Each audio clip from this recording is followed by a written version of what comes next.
नमस्कार, peptic time Madhya Pradesh समाचार देख रहे हैं आप और मैं हूं आपके साथ आयुष शुक्ला।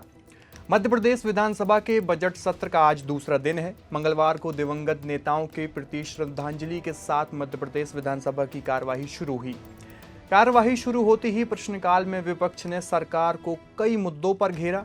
विधानसभा सत्र के दूसरे दिन विपक्षी कांग्रेस के सदस्यों ने इंदौर में दूषित जल प्रकरण के मुद्दे पर प्रदर्शन किया और नगरीय प्रशासन मंत्री कैलाश विजयवर्गीय के इस्तीफे की मांग करने लगे। सदन के नेता प्रतिपक्ष उमंग सिंघार ने कहा कि 35 निर्दोष लोगों की मौत नहीं, आवारा कुत्ते ज्यादा जरूरी हैं।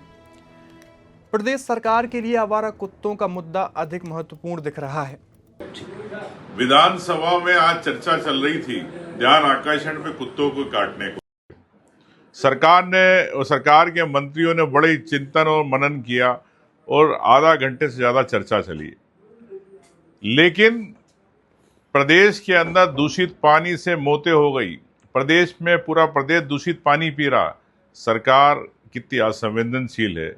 इंसान मर रहे हैं, लाशों के ढेर लग रहे हैं, लेकिन कुत्तों के काटने की चर्चा सरकार कर रही है और इंसानों की मौतों पर चर्चा नहीं करना चाहती। इस प्रदेश के लिए बड़े दुख की बात है। सदन में सबसे अधिक हंगामा स्ट्रीट डॉग के मुद्दे पर हुआ। विधायक आतिफ अकील के ध्यानाकर्षण पर मंत्री कैलाश विजयवर्गीय ने कहा कि भोपाल में 80,000 से अधिक कुत्तों को एंटी रेबीज इंजेक्शन लगाए गए हैं। अब तक 5 लाख कुत्तों को रेबीज टीकाकरण किया गया है। नसबंदी की संख्या पिछले वर्षों में 9251 से बढ़कर 21,000 तक पहुंच चुकी है। कैलाश विजयवर्गीय ने कहा कि सदियों से कुत्ता मानव का साथी रहा है, लेकिन लापरवाही से हालात बिगड़े हैं। इस पूरी बहस के बाद ही नेता प्रतिपक्ष उमंग सिंघार ने सरकार को घेरते हुए ये बयान दिया। बहस के दौरान कई तीखी टिप्पणी भी हुई। भाजपाई विधायक उमाकांत शर्मा ने कहा अब कुत्ते भी आतंकवादी हो रहे हैं। कांग्रेस विधायक भंवर सिंह शेखावत ने व्यंग में कहा कि आज पता चला कि कुत्तों के प्रभारी विजयवर्गीय हैं। राजन मंडलोई ने आरोप लगाया कि नसबंदी केवल कागजों पर हो रही है और कई जिलों में बच्चों पर कुत्ते के हमले बढ़ रहे हैं। विजयवर्गीय ने कहा कि नसबंदी क्षमता बढ़ाने के लिए बाहरी विशेषज्ञों को बुलाने की योजना है। इसके साथ ही कांग्रेस विधायक आतिफ अकील ने सदन में अशासकीय संकल्प लाते हुए कहा कि गाय हिंदू आस्था का प्रतीक होने के कारण उसे राष्ट्रीय पशु घोषित किया जाना चाहिए। उन्होंने चमड़े के व्यापार को बंद करने और मृत गायों के सम्मानजनक अंतिम संस्कार की मांग भी उठाई।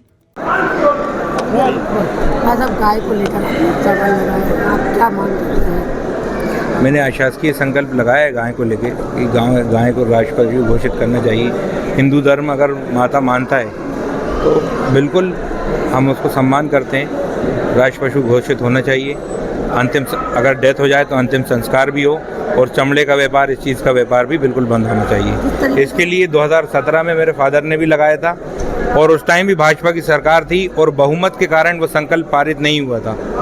तो आप सोचिए, कथनी और करनी में बहुत फर्क है। भोपाल में जैसे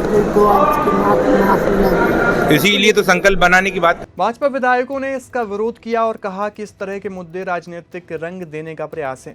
गाय को राष्ट्रीय पशु घोषित करने के मुद्दे पर बीजेपी विधायक रामेश्वर शर्मा ने विवादित टिप्पणी करते हुए कहा कि मुस्लिम समाज मस्जिदों में इसका संकल्प करे तो गाय अपने आप राष्ट्रीय पशु बन जाएगी।